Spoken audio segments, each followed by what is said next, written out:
Happy Friday, y'all. We made it. Oh my gosh. The first week back from a break at school. And it's no different than most others, but it's a lot harder. Like this is the longest year. We've only been in 2020, what, 7 days? Oh my gosh. We have still the panini going on, the pandemic.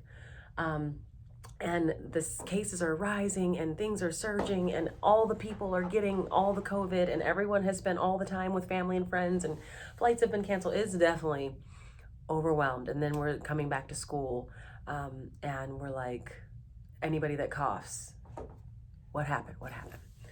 But we made it to Friday. I hope that you and your family are healthy, happy, and working towards getting healthy if you're not, and just taking time and just listening to yourselves and saying no to things and not showing up to places and just keeping everyone healthy as best as you can. I know that it's hard, but we will get through it, right?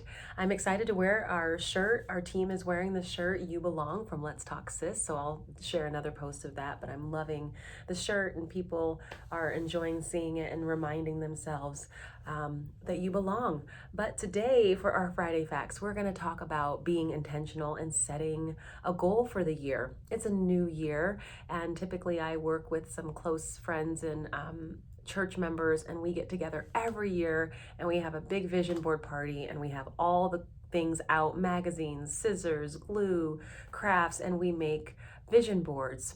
And we've been doing it for, I want to say we've been doing it for 7 years together.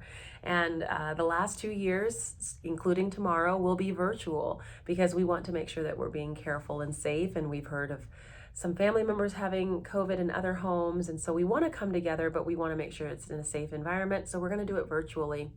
And it just caused me to think about how we do this in the schools. So when we are setting New Year's resolutions and talking to students about how to set a goal, it can seem sometimes daunting, right? And sometimes, you think, oh, well, the kids don't have goals. They do at every age. They have goals to make new friends, to be bold, to be courageous, to speak up, and to, write a page or a paragraph. We set goals with our students when we're meeting all the time for parent teacher conferences.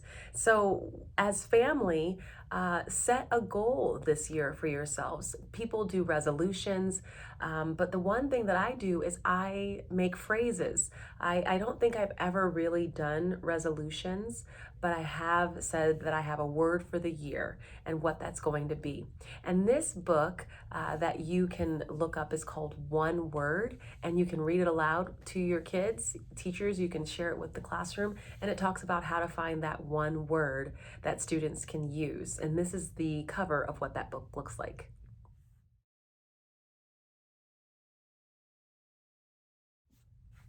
So for me, around Thanksgiving, I start thinking of what I want my word for the next year to be. And just like in the story that you'll listen to, they talk about how the word picks you. And it's really true.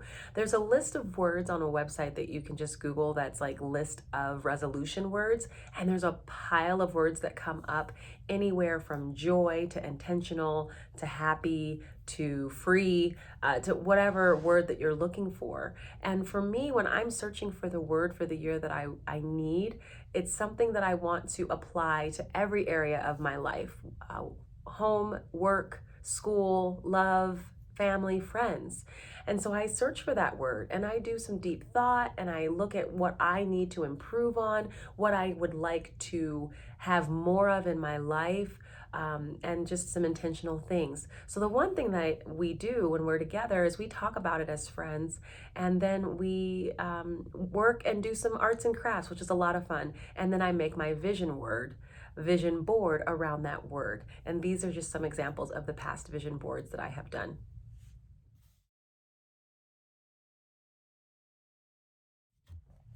One year as a group, I had James Jackson come hang out with the ladies, and spend some time with us. He is with the Black Chamber of Commerce and also works for Zions Bank, but he's an awesome speaker and presenter.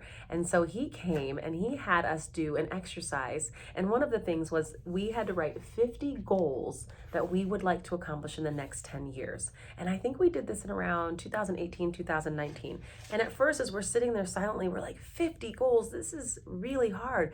But they could be as small or as big as need be. And so I wrote down my 50 goals on these 3 pages, and they were, big and small. One of them, was just to take a cruise to Alaska. Another one was to crochet a blanket. I still haven't done that. It's been, a couple years. So I have a few more years to try to do that. And then just what I would want to do, take a vacation with my family, and just different things as much as what I want to do for my professional development and how I want to grow myself. And so then he had us number the goals from 1 to 10 as important of the years that we wanted to get them done. So, okay, 1 to 10, this is what I want to get done in the next, first year, second year, third year. And then the 4 most important goals in the first year. And so it was definitely, a task of the little and small things adding up and how they kind of play on each other. And I'm sure many of you have done types of activities like that, but I thought it would be good for the adults and kids to do, because the biggest question is, as I'm looking at this, is what must I become to achieve everything on this list? Like, you start looking at it and you're like, oh man, I definitely need to become rich because I said I wanted to travel and get a housekeeper. So let's do that. Or, all jokes aside, what must I truly become to achieve this? And I have to focus on the journey and not the destination. So having these words each year has really helped me. And so putting them in a format on a little frame to remind me each day when I walk in my closet is helpful. But then I took it a step further about 4 or 5 years ago, and I still do old school agendas. I do them electronically, but I also have them, where I write them down. And so every year I find a journal and I put my word that's happening for the year. So this was my word for 2019. And so when I open it up and I put things on my agenda, I have to look, does it embody that word? 2020, it was really ironic and good that I had the word grateful on my agenda, because that was a hard year. As things got shut down, I transitioned jobs, there was changes and learnings that I had to adjust and be grateful in all things, even the hard things. Last year was a lot of fun because it was enjoy the little things, which was great. And then this year for my word is going to be simplicity.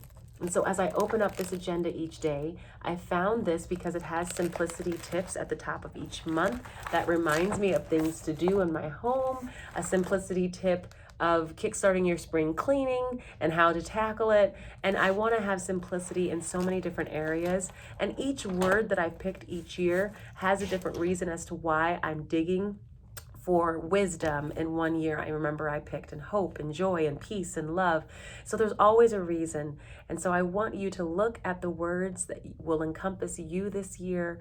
And we're already 7 days in, so it's not too late to start thinking about that so that you can have yourself and your family be led by that word together as you operate in the classroom, at home, and at work.